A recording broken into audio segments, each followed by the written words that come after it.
The Zone Coverage Podcast Network. They may be drinkers, Robin, but they're also human beings.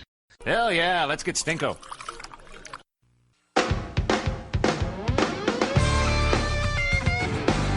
This is the Giles and the Goalie podcast as part of the Zone Coverage Podcast Network.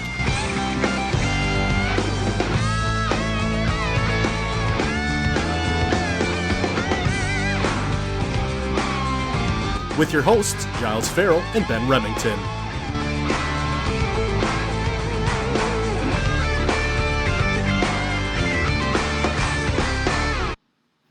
Welcome to the Giles and the Goalie podcast. I am your host, Giles Farrell. In quarantine, across the way in quarantine and very doped up is Ben Remington. Hello. If you're watching us via our live stream, you can just see Ben is in a state right now. There's no other way to say it. Battling an illness, not coronavirus though. That's important to note. I do not have coronavirus. Yeah, we want to reassure everyone. But I have something else that sucks. So. Right. Yes. So get well soon. But you're gonna continue on living that quarantine life anyway. So probably a good time to be sick. So. So we, I guess outside of the illness, how are you doing with the social distancing? It's not terrible. I went to the grocery store the other day, and that was kind of a madhouse, as you can attest. And, but it was kind of nice to do something normal for once. Yeah. And otherwise, it's just been like, hanging out and watching too much TV, and I'm sure I'm not alone in that sentiment. So it's just a whole lot of laying around watching TV. Luckily today I have not been able to watch TV because I haven't been able to get out of bed until a few hours ago when I slumped down to the basement. So yeah, I am trying to do other things besides watching TV so that I'm not constantly doing nothing. Because I've learned when I do that, it just makes me more want to eat. So I'm trying to do things, keep my mind occupied so I'm not constantly eating. But, I can only get so far. I've had 3 saltine crackers today. Oh. And about a third of a cup of yogurt. You know what goes good with those crackers? Huh? Soup. Nice bowl of chicken noodle soup. Roz did buy a bunch of chicken soup, and I was just like, I can't. I'm not ready for that yet. Of course not. I'm trying to envision a scenario where you would deem it acceptable for soup, but. Oh, when I'm sick, absolutely. It's just I'm so sick and was having such a hard time keeping anything down that even soup was not on the menu for me today. Right. Just trying to keep some kind of normalcy going here, even though we're really not going outside of going to the grocery store for essential home items, but it's been another week to say the least. Having to postpone a wedding is not enviable. So that's been on my plate, and yeah. I think the only worthwhile thing I did last week was I grilled, which I actually grilled last night too. This illness that I'm dealing with didn't catch on until about midnight, which was super fun. But before that, I did get a chance to grill for the first time this year, which was kind of nice. Yeah. What did you grill? Pork chops, actually. I had that's right. a wonderful marinade from Elton Brown that was a coffee and molasses marinade that you kind of cook down and make a sauce out of, and you grill the pork chops after they've marinated, and it's fantastic. Yeah. Another lousy sports announcement today, as we saw the Olympics were postponed. The 2020 Summer Olympics were called, and I am still just a child of 6 when I see that the IOC has a member named Dick Pound who always makes the social media rounds. Yeah, that's something. Not surprising, obviously, and the scope of the Olympics. I think there's a lot of folks today that was like, "Oh, there's no way the NHL is being played anything at all." And I don't, some national folks and some Olympic folks that know how it goes down, kind of didn't agree so much. They were like, well, I mean, the Olympics are literally every country flying to one place, and that is probably the worst idea you can think of right now, even though it is only 5 months away. Right. So this isn't necessarily a death blow for the NHL season. I still think it's possible we see some kind of NHL playoffs. Maybe just a truncated version of it. But it depends on who you ask. There's some folks that think that we're going to be going through this for a year for some reason, even though China was kind of over it in 4 months. And there's some folks that think that this isn't a thing still, obviously, and they're out partying on the beach like a bunch of idiots. So it's really tough to kind of make heads and tails of things right now. Right. Yeah, I don't know. Yeah, we can sit here and talk about this till we're blue in the face, or we get it even.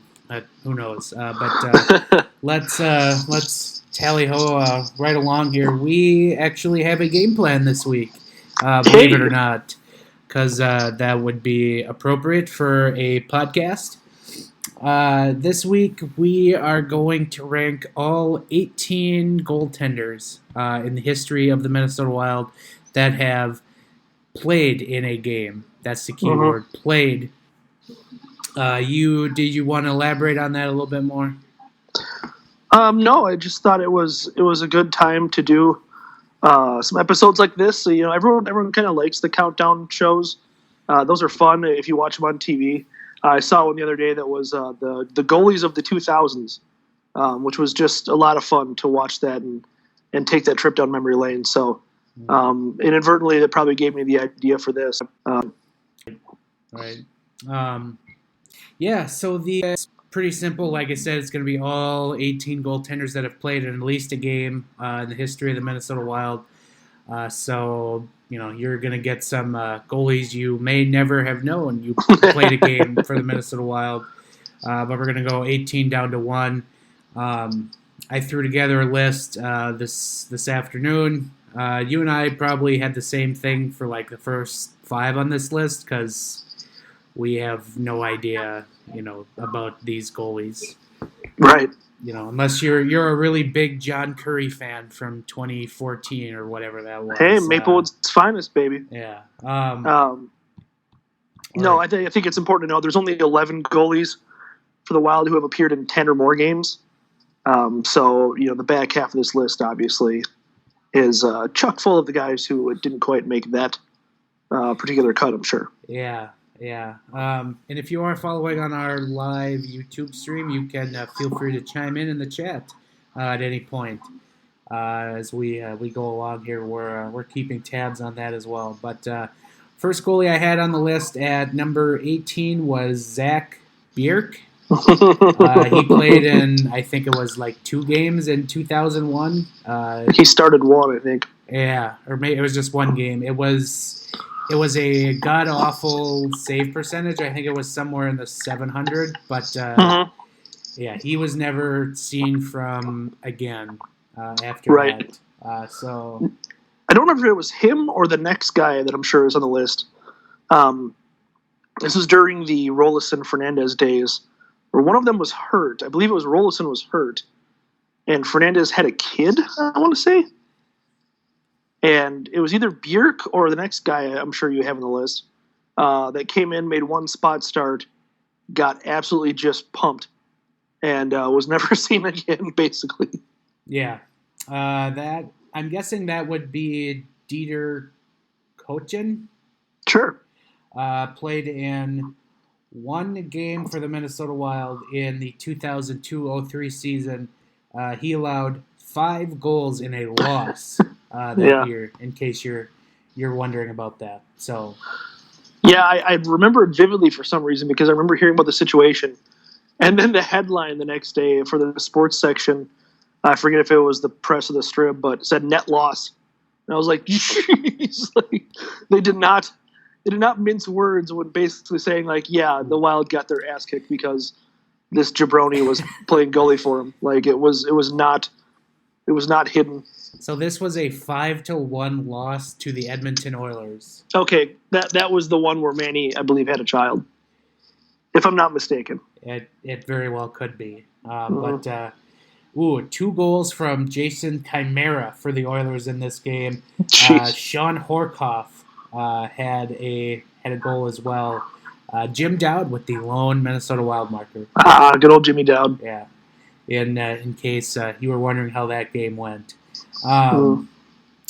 Next on the list, coming in at number 16, is Wade Dubowitz.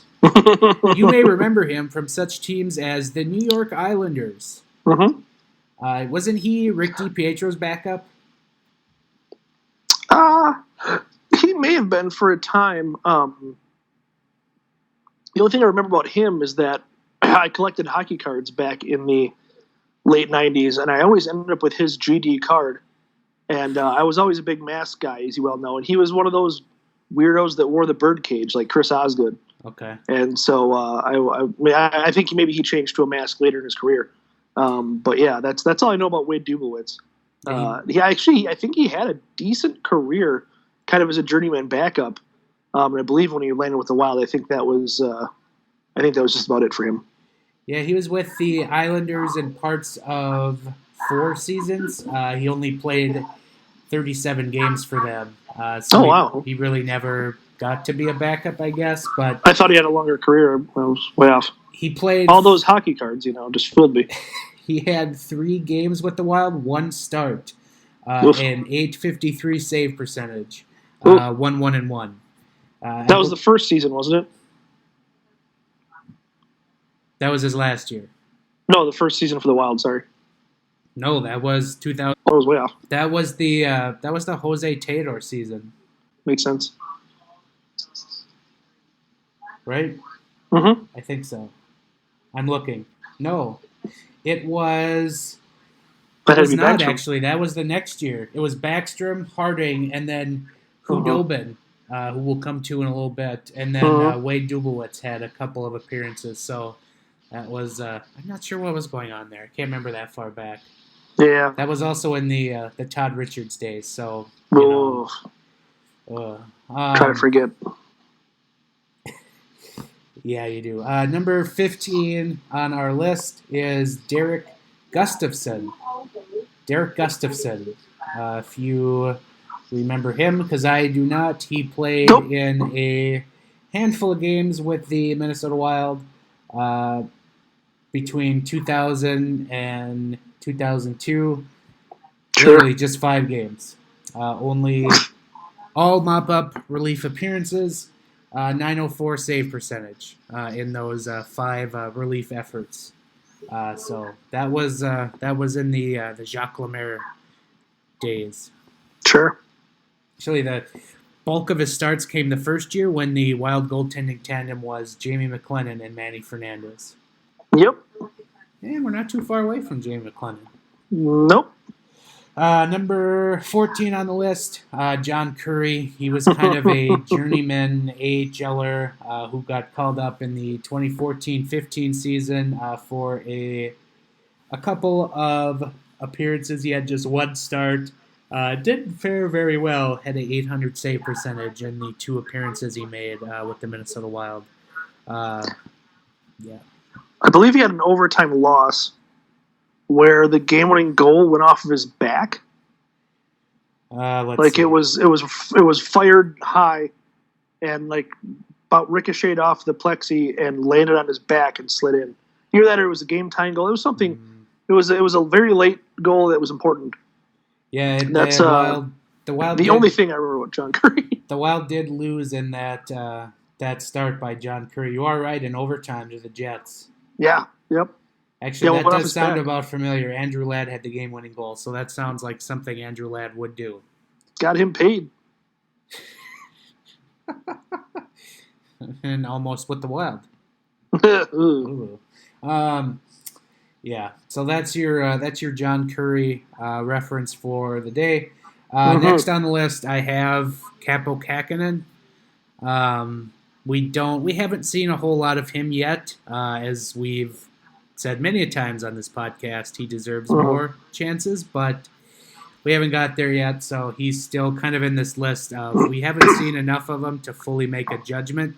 So that's kind of the bulk of what 13 to 18, or no, that is what 13 through 18 on this list is they've played literally in 3 games or less. So you're just here. That's why he's at the top of that crop. To judge those guys, right? At least with Kakkonen, at least he's got some potential of doing something more. The rest of the guys were very much journeymen and AHLers that you never really had a whole lot of hope for. But at least Kakkonen is a guy who was like, well, he could be something.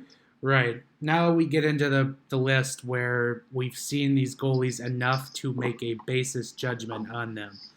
Right. So leading off, hey, nice premium zone coverage advertisement right there. Thank you. Tom will appreciate that. Mm-hmm. Next, so at number 12 on our list is Jamie McLennan, who was the Wild's first pick in the expansion draft in 2000 in the goaltender category. Oh, yeah. That's back when they split it up by position. Right. Yeah. Because they started with... Sean O'Donnell was the first one. I thought they started with goalies. I could be wrong. But they may have. I don't remember that far back. I don't remember the process that well. I just remember Sean O'Donnell being like the guy. And then ended up trading him. not very exciting expansion draft when Sean O'Donnell is the guy.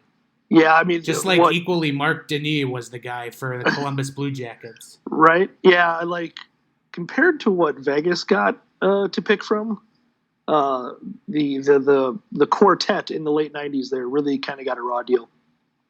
Yeah, Jamie McLennan was not good at all. He wasn't. He's now obviously an analyst on, I believe it's TSN. But yeah, his one season with not great. Apparently had a run-in with Maxim Shushinsky, who then just went back to Russia at some point during the year. That's probably the most notable Jamie McLennan thing. Yeah, Fallness brings it up every once in a while. You kind of see someone's going on there. Yeah. Anyway, a .905 save percentage for Jamie McLennan in 38 games played for the Minnesota Wild. He just was not great, and you could kind of see it very clearly during that year that Manny Fernandez was the guy. And I don't remember McLennan having any starts during that run of games where the Wild had like a 7-game unbeaten streak. That was like their high mark that year, because they had a big the peak of that run was a overtime win against the Detroit Red Wings, who were a power at that point. God at the time, yeah. Yeah. So the only memory I have of Jamie McLennan is he was the goaltender in my first Wild game I ever attended against the Mighty Ducks. And they lost 1-0 in overtime. And then I watched him literally 10 rows up from his own net smash his stick after the Ducks scored. Nice. So there's your Jamie McLennan memory of the day. The thing I remember about him is that I did an article for Wild Extra a couple years ago, kind of breaking down all the Wild goalie masks in history. And he was on the worst list because he had a mask that very prominently featured the band Kiss. Okay. Which is just one of the worst things I think that you could do to a goalie mask. Yeah. I guess there has been worse things, but you could really go bad, but true, fair. All right, we've spent way too much time on Jamie McLennan. Next on the list is Matt Hackett, number 11. He had just a kind of a handful, or a couple handfuls, I should say, of starts with the Minnesota Wild. was kind of their prized like goaltending prospect when the team was on the rise in 2012, 2013, but was traded to the Buffalo Sabres for Jason Pominville. Was part of that package that went back. So in 8 starts and 13 appearances, Matt Hackett had a .914 save percentage, which wasn't bad, and it just kind of fell apart for him when he went to Buffalo. I think he had some kind of weird injuries kind of going on when he left the Wild, but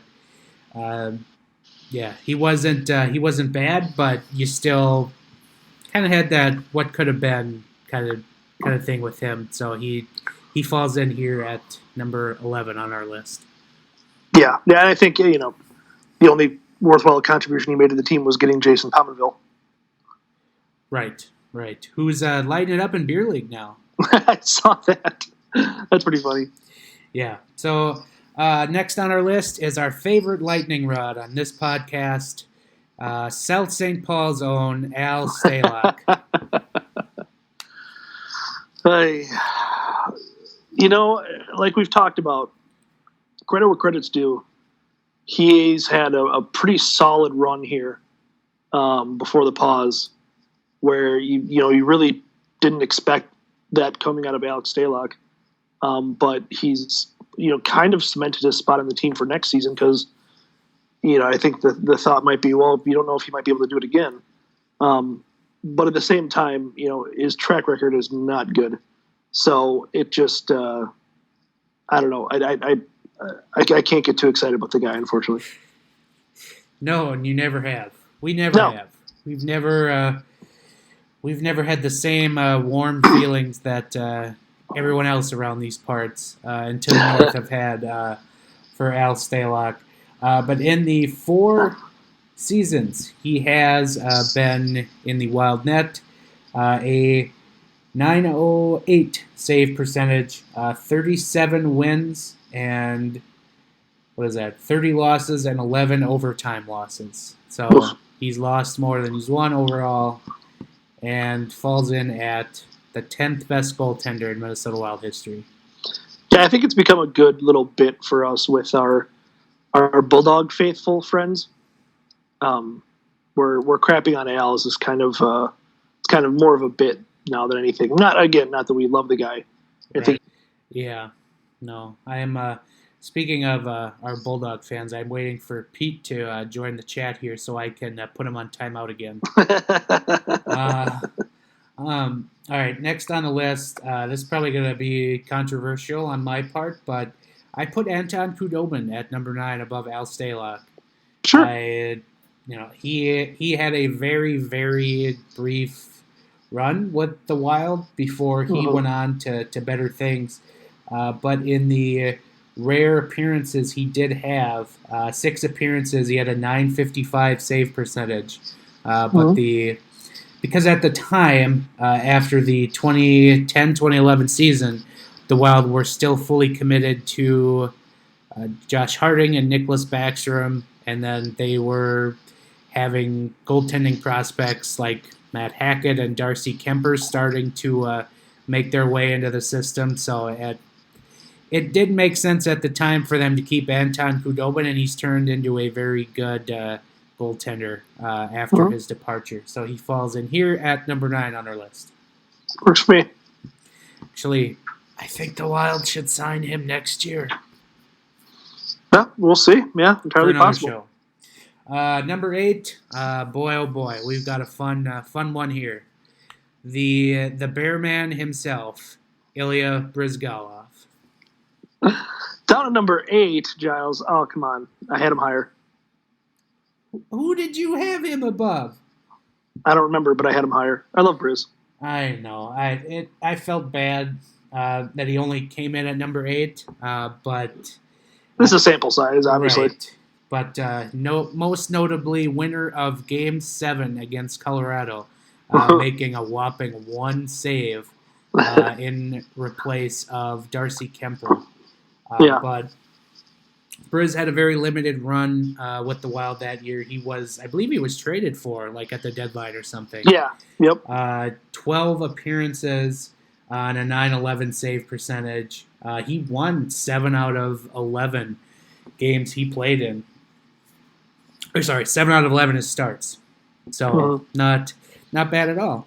Yeah, and so I was looking around at the lovely Hockey Reference goalie register for the Minnesota Wild, which is where you can find all of these names and kind of sort them as you see fit. But in fact, as long as we were talking about goalies with more than 10 games, Briz for Wild goalies with more than 10 games is the all-time leader for the Wild in goals against average. Excellent. That is 212 for those wondering at home. What a guy. And he was the subject of our favorite story ever shared on this podcast by Chad Graff, who probably gave us the best podcast we've ever had. Probably. Way back, I think it was like episode 89 or something. So if you're listening and you want to go back and listen to a fun story, go back and listen to that podcast with Chad, because that was terrific. Yep.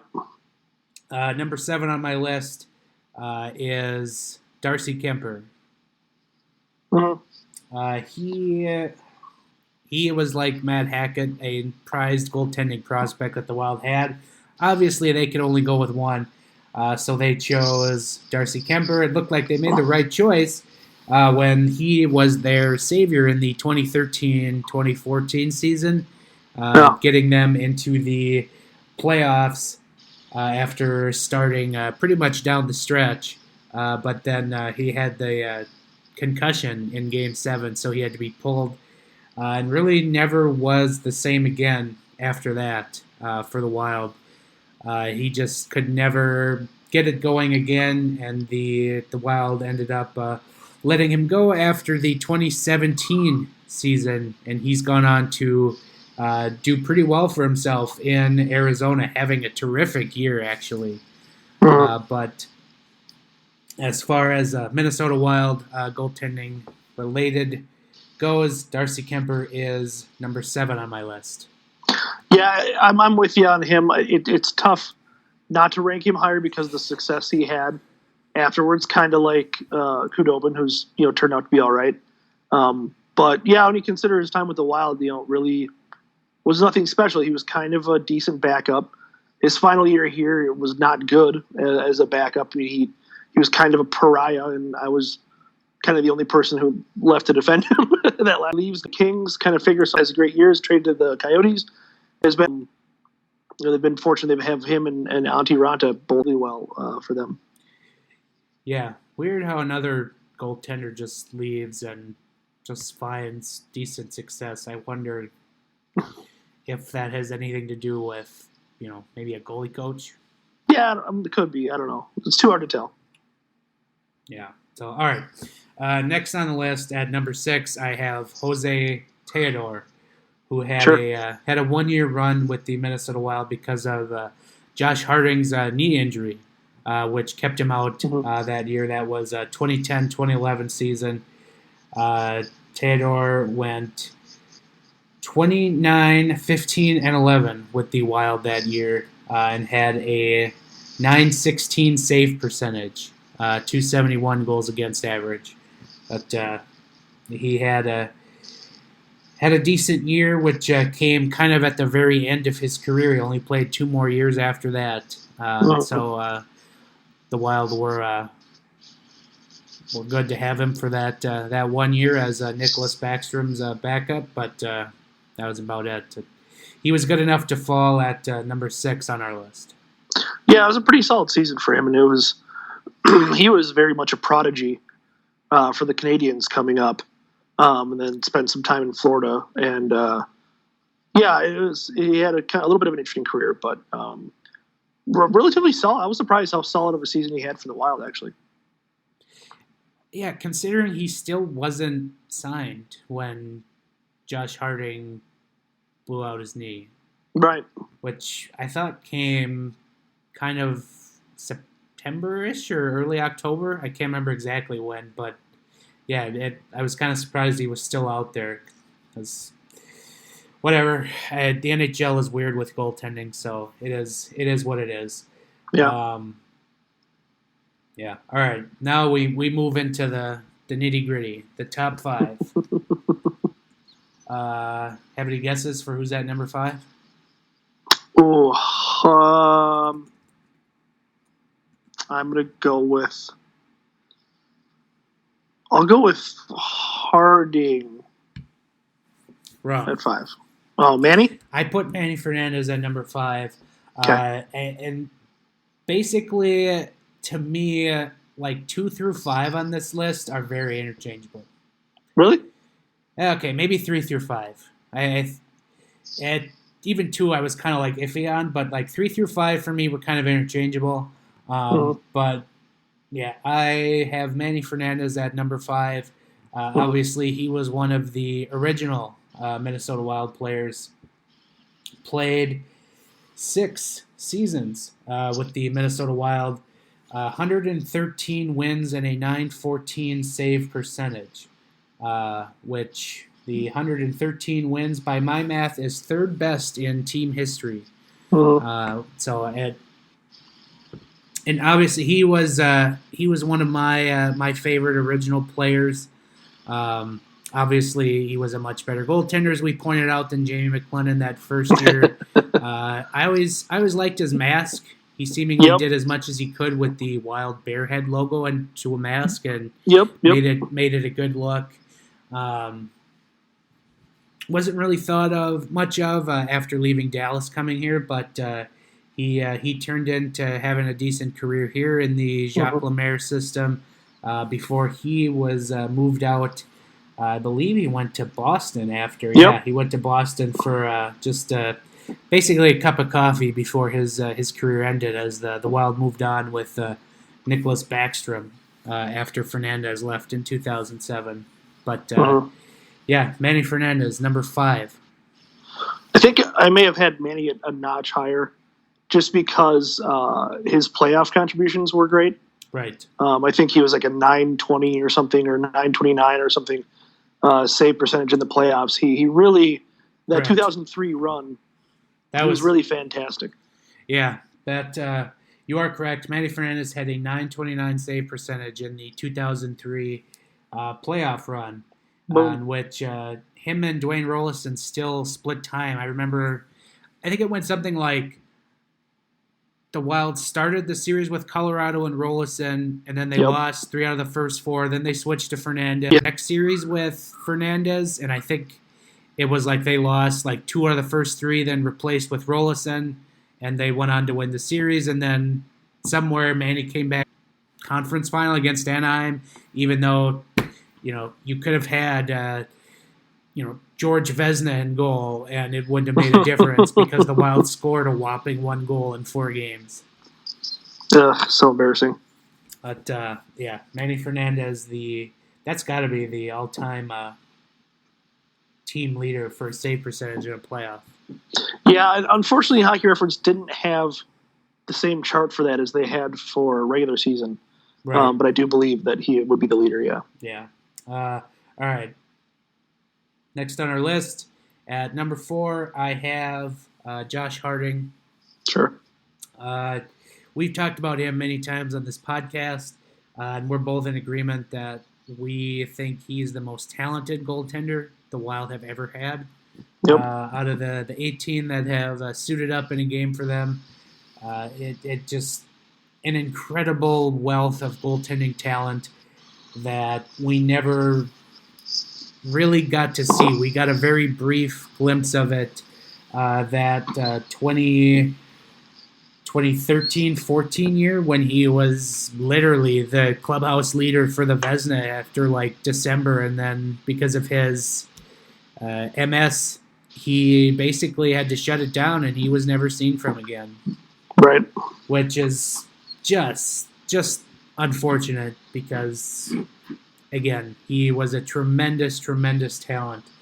And to reference that last season that he played, 26 starts, 18-7-3, he had a 1.66 goals against average and a .933 save percentage with 3 shutouts. Yeah. The goals against and save percentage was leading the NHL. Yeah. Yeah, it's really too bad. It's always kind of been what might have been with Harding had he not, various injuries and obviously the MS diagnosis were pretty huge, kind of derailing his career. But yeah, he was one of my favorites. It's probably a decent reason why I'm not a huge Backstrom fan is because I was such a big Harding fan. I thought that he was the goalie that could go out there and kind of stand on his head and steal you some games. And he did, just, like we said, kind of a smallish sample size relatively to the rest of these guys. The 918 save percentage by Josh Harding is tied for second in team history behind our next goaltender on the list. Tied with Devan Dubnyk for those who have played a minimum of 10 games. That's the key. So, right. Just kind of as you said, a regrettable what could have been. And, man, he had some great pads. Yeah, the gold set. Yes. I don't know if you've noticed this. My rod hockey table, the goalies, the Wild goalies' pads are Josh Harding's gold pads. The first time I visited your house and I took the tour, you pointed that out. It sounds about right. I can tell it's your pride and joy. It was. I thought they turned out really good. Yeah. No, somewhere in the depths of my Wild collection, I have a picture of those Josh Harding gold goalie pads. So I think they had them on like those autograph cards. I think I got one of those somewhere. I don't remember where, but he also had some decent masks too. He was one of the ones that had kind of the toque airbrushed on the mask as if he was wearing it, kind of thing. I thought that was a good look. He had some other good masks too that I recall from that mask article I wrote so many years ago. Right. All right. Number 3, checking in at number 3, Dwayne Roloson. This was a guy who came in the Wild's second season. It's so hard to believe. This was 20 years ago already. Right. He came in their second season. He had played 4 seasons in the NHL when he joined the Minnesota Wild between Calgary and Buffalo. But he became one of the better goaltending tandems in the league with Manny Fernandez, starting that first year, 2001, 2002, and moving through his trade to the Edmonton Oilers in 2005-06. But was, as team or franchise best 9%, which if you're Minnesota Wild, that is the best in the history of this team. A tremendous talent who went on to Edmonton and carried them to a Stanley Cup final, only to get hurt, and Edmonton lost. Yep. Womp womp. And I think he had a decent little run there with Tampa Bay too. Yeah, he did. Remember, he was a subject of conversation on our first ever Giles of the Goalie podcast. Right. Because he was used as an emergency backup for the Anaheim Ducks. Yeah, he was the goalie coach there, I believe. Yep. Yeah, and he was suited up, which I find it weird that I know that it's commonly an employee of the team, but like Zamboni driver or like, Don Beaupre's kid, that's much more believable. Oh, yeah, we're just going to throw our goalie coach in there. Like, he was a goalie in the NHL. Why not? Yeah. And also worth noting, Dwayne Roloson was one of the Wild's All-Star Game representatives when they hosted in 2004, and rightfully so. He had an insane .933 save percentage that year. Wow. In 48 starts. So, which weird how the Wild had better goaltending results when they had 2 good goaltenders and who could share the time. Yeah, with him, I was honestly surprised when I looked at the stats how short his tenure here was. It was only 4 seasons. And that was really surprising to me. I swear it was longer than that. It felt like he was here for a decade. Yeah. Also, I just realized we're matching. Yeah. I didn't know that till now. We didn't coordinate this. We're wearing matching Gopher shirts. Yeah, no. I swear we didn't. I'm just trying to survive. Yeah, literally. At least you figured to go out wearing a Gopher hoodie. Right. All right. Number 2 on the list is Niklas Backstrom, who had carved out a pretty decent career with the Minnesota Wild.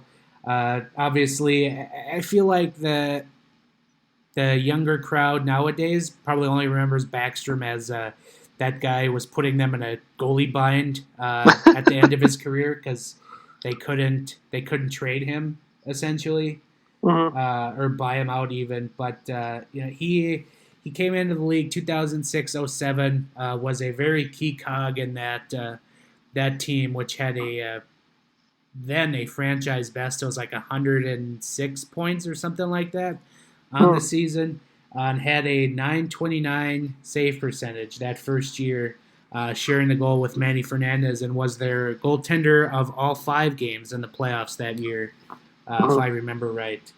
But he is the franchise leader in wins with 194.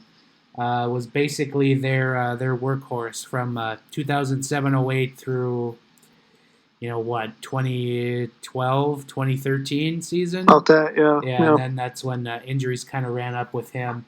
But leads the team in losses with 142. Leads with saves, is only sixth in save percentage, but also is... You don't say. Yeah. Not very high up on goals against average either. But I have him here at number 2 because he basically was... I felt he was good enough in the Todd Richard years that basically kept the Wild from full-on, imploding. Yeah, I would agree. Because those teams were just bad. But Niklas Backstrom was, average to slightly above league average at that time, if memory recalls. So they basically couldn't score, but they were getting good enough goaltending to where they were not getting high enough draft picks. But yeah, you and I differ greatly on Backstrom. I've never been a big fan of his, and I think there is something to be said for longevity. He obviously had an incredible run here with the Wild. I just never really thought of him as an above-average goaltender. I always thought he was very average. And, even when he was slightly above average for a spell there, he was remarkably consistent.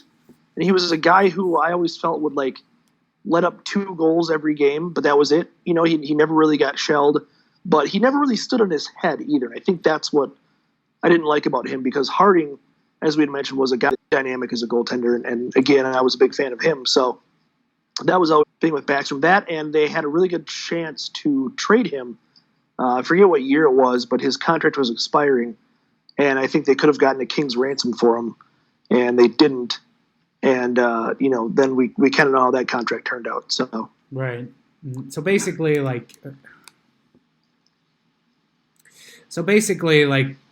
kind of summarizing what you're saying, Backstrom was just steady enough to where you kind of knew what you were going to get every night, 2 to 3 goals.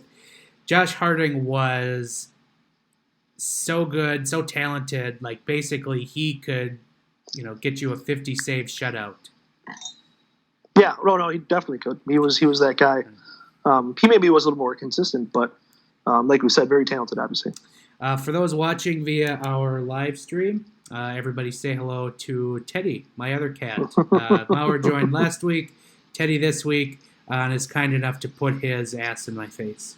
Nice. All right. And then at number 1, this, of course, leaves Devan Dubnyk, who, outside of this year and a little bit of last year, has, been above and beyond the best goaltender in team history. I don't know if you disagree with that or not, but just his body of work has just been so good, and I feel like we're kind of seeing his immense workload from his first 3-4 years here finally now catching up with him, to where the wear and tear of all of that just has done its damage. Yeah, I would agree, and it's worth noting, like we talked about save percentages in history, he's at .918 with the Wild. And that's after an atrocious year this year. I don't know exactly what it was before the season started, but had he ended his Wild tenure before the season, he would have been the all-time leader in save percentage for the Wild. Didn't quite have the longevity that Niklas Backstrom had, but certainly was a better goalie for stretches. I mean, it's impossible to talk about Dubnyk and not talk about that run in 2015 where, he basically was so good in half a season he became a Vezina candidate, which is pretty unreal. Going from backup to Vezina candidate just by getting a starting job halfway through the year. So it just much appreciation for him, and it just kind of makes the season all the sadder, really. I mean, he's obviously dealt with health issues with his wife, and that can't not be a factor on the season that he's having. So it just kind of makes it sad that this is how his tenure with the Wild is ending. And I don't know, I think he's a pretty solid candidate to be bought out this summer. I could be wrong. Who knows? We'll see. He's very close to Backstrom's win mark. So if he does make it back to the Wild next season, very possibly could take that mantle. Yeah, and as you said, outside of this year and last year, his stats would be a lot more shinier. But right. Yeah, that stretch of hockey after he was brought in from Arizona was some of the most ridiculous goaltending I have ever and probably will ever see. Yeah, it was incredible. I think he started like 40 out of 41 games or something like that year. Just to summarize, total for Devan Dubnyk with the Minnesota Wild. 157 wins, second best in franchise history. 918 save percentage. I'm sorry, 177 wins, second best in franchise history. I was reading off his Edmonton Oilers stats. Whoops. Yeah, so 177 wins, closing in on Niklas Backstrom. Not sure if he's going to get there now, but we'll see. 918 save percentage, and a 241 goals against average. And I do believe he also has the record for shutouts. Nope. No, I think 23. Backstrom has a few more. Backstrom has 28. I thought he had. But played literally almost twice as long. So right. Dubnyk has done very well with shutouts. Yeah. So I'm trying to appreciate more out of that stretch from 2014-15 when he was 30, 27, 9, and 2, 178 goals against average, and a 936 save percentage with 5 shutouts. That's crazy. He won the Masterton Trophy that year and finished third in the Vezina Trophy voting and was fourth in the Hart voting. I don't think I remember that. Fourth. Wow. So he was just a stone's throw from being on the podium for the Hart Trophy. Wow. Which just an incredible year, and I don't know. At some point, probably when he is done with the Wild, we'll have some kind of an appreciation post of that run because again, that is a stretch of hockey you'll never see again. Oh, for sure. Yeah, he's been great for them, and yeah, it's really sad the way it's kind of unraveled, but it is what it is. Yeah. Well, there you go. There's your list, 1 through 18, all the way down. Add us with your opinions of this list on Twitter or Facebook or YouTube or whatever. But yeah, that's our list. And any final thoughts before we call it a show? No. Just reemphasize what we talked about last week. Stay safe. It's obviously a weird, very, very weird time for everyone, and we're doing the show, and it's kind of nice because it gives us a sense of normalcy. Recording a show still every week, and hopefully you're enjoying it too, having a sense of normalcy where you get this show every week. But I want to look on the positive side. I know there's a lot of folks out there that are very negative about this, but we're gonna get through this, and just be smart and stay safe.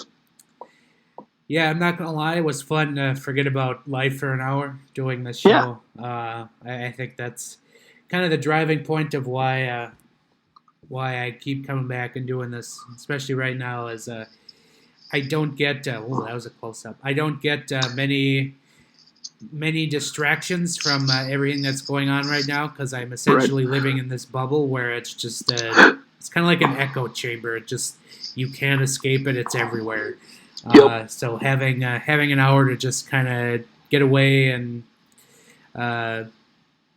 essentially just talk hockey, and at some point we'll start arguing about food again. Having that little bit of normalcy helps a lot. So, so that's why we keep coming back. So, yeah, that can do it for us this week. Check in again with us next week. What are we going to rank next week when we return to do some rankings?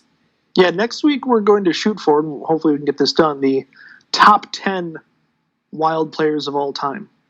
Okay. So it should be a spirited debate. We're working on a guest for that. Should be a lot of fun. Yeah, no, it definitely should be fun. Follow. Oh, I just somehow took a photo. Follow Ben and I on Twitter at Ben Remington, at Giles Farrell. Our podcast has a Twitter at GATG Wild Podcast. Thank you to those who watched on our live stream on our YouTube channel. If you're listening on the podcast and wondering about our YouTube channel, go to Giles and the Goalie. I would love to have people interact with us while we try the live stream.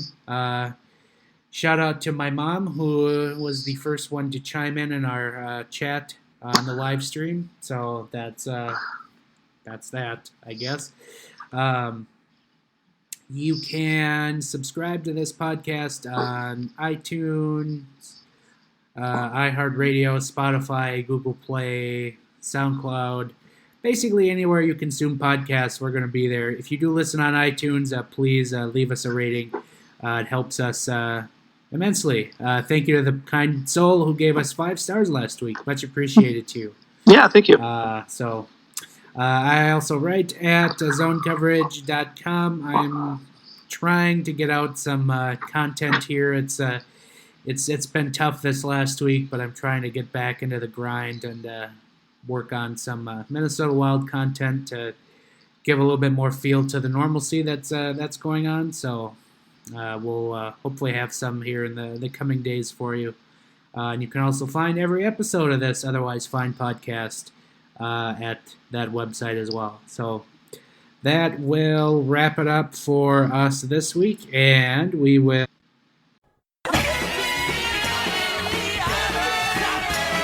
Thank you for listening to another episode of the Gill and the Goaltender podcast.